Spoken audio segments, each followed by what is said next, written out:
But Brian traveled. Brian is missing. And now police don't know where Brian is. And this is now a major development here in the story and makes things very complicated as far as tracking down Gabby Petito. Let's get to some of the comments that have come in here in just the last several minutes. I asked for your reaction using hashtag AJB. As a reminder, we usually have a panel of people here. It's Friday night here, so I'm here solo here on WFLA Now. So usually there's hashtag Hey Walt, hashtag Hey Masa, hashtag Hey Allison. A lot of folks usually contributing to these live streams. It's just me. So if you want to get my attention in our social media comment section, use hashtag HeyJB. Let's get to this comment here from Kerry. Kerry, hashtag AGB, do you think that the police will have a statement tonight? We did have that statement from Chief Garrison of Northport Police. And let me see if I can read that here for you. Here, folks. Here it is. The conversation at the Laundrie home. This is from Chief Todd Garrison, Northport Police Chief, who's in the thick of it right now. Let's just say that. Chief Garrison reporting on Twitter this following statement. The conversation at the Laundrie home is complete. Once we have the details, a statement will be made. We ask for calm. Please let us work through this, and information will be forthcoming. And then, of course, he tagged Northport Police. That's what we have. That's the statement, Kerry, that we currently have here at this time. Let's get to some more of the comments that are coming in here. Amy is joining us from the Nashville area. Hello there to you, Amy. Thanks for joining us here. Has the media had a lens on Laundrie at all since he supposedly returned to Florida? This is a great, great question, Amy, and the answer to that is no. If there was video, the way that today's news environment plays out here on all of our digital devices, if there was a clip of Brian Laundrie back here in Florida, it would be on every phone, plastered everywhere. You'd see it rotating here on the right side of your screen. So we have it confirmed that Brian Laundrie was back here in the Tampa Bay area, that he drove it back here, and then Gabby was reported missing, and then this became the story that it did. And remember, Northport Police were confident as of 36 or so hours ago, they knew exactly where Brian was. And they're not, I can't imagine that they're saying that based on tracking a cell phone or following the advice of, I'm sure that it's based on, and I would hope that they had eyes on him, but we don't know. Did police, to my knowledge, and I've been covering this story now nonstop for 5 days, did police ever say with concrete certainty that they saw Brian Laundrie at a particular location? The answer is no, but they said, we know where he is. Repeatedly, we know where Brian Laundrie is. And now he's missing. Amy, thanks for your comment here. Nicole. Hashtag AJB, was he ever at his parents' house besides when he brought the van back? We don't know. We don't know. What we have heard is that there are that there's members of the Laundrie family that live in Florida that we had heard that there was a chance that Brian was not staying at the house for his own safety, that he was staying at a family member's house. That is something that, of course, I believe that, of course, law enforcement knew that.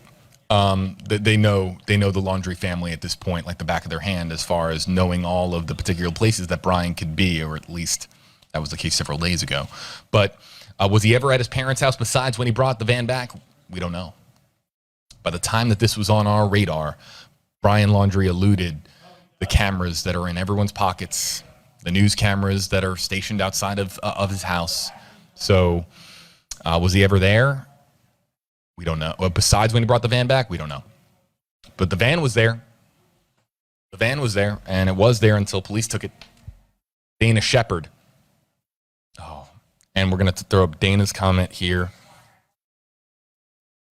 And Diana's next. Hashtag AJB, how in the world do you lose the only person that has any information on this poor missing girl?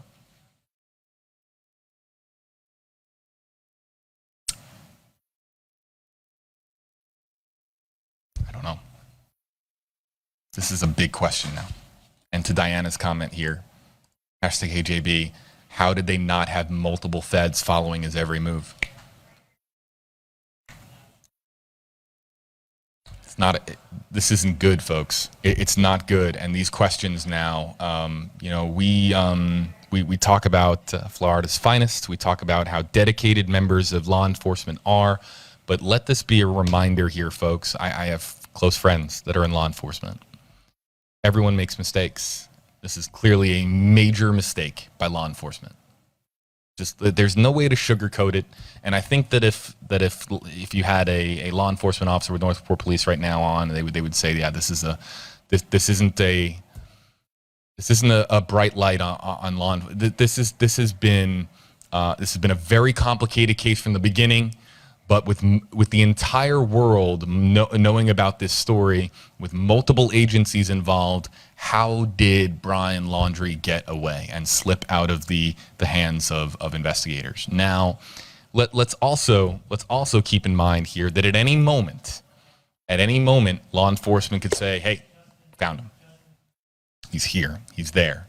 And they could be at the scene of a Laundrie family house, or a friend's. Maybe Laundrie has a friend here in the area that he's staying with, and they're combing through all those leads right now. This is a lot of folks here are being extremely critical of law enforcement here, but everyone makes mistakes. This is clearly a black eye on this story here as far as the law enforcement and how they've been handling it. There have been people that have been very critical of our legal system here in this country over the last several days because of the fact that they couldn't bring in Brian for questioning and they couldn't charge him with a crime.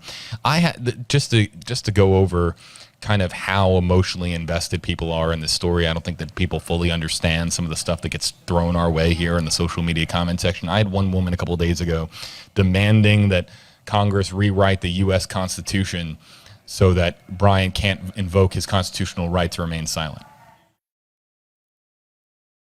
Rewrite the U.S. Constitution to find Gabby. That was what a woman said. I would put the comment on screen, but I can't because it didn't have a hashtag. But that's how emotionally invested people are in this story, and they feel. And I know that a lot of you in the comment section, I'm reading those comments right now. A lot of you feel that this is a very bad day for law enforcement, and it's a very bad day for our legal system because these two clearly go on a road trip together. One comes home, one doesn't. Writing's on the wall. So it's and you'll have to forgive me, folks. This has been several days now of reading through thousands of your comments. It's part of my job here at WFLA and on WFLA Now is to read through your comments and bring you into the conversation here.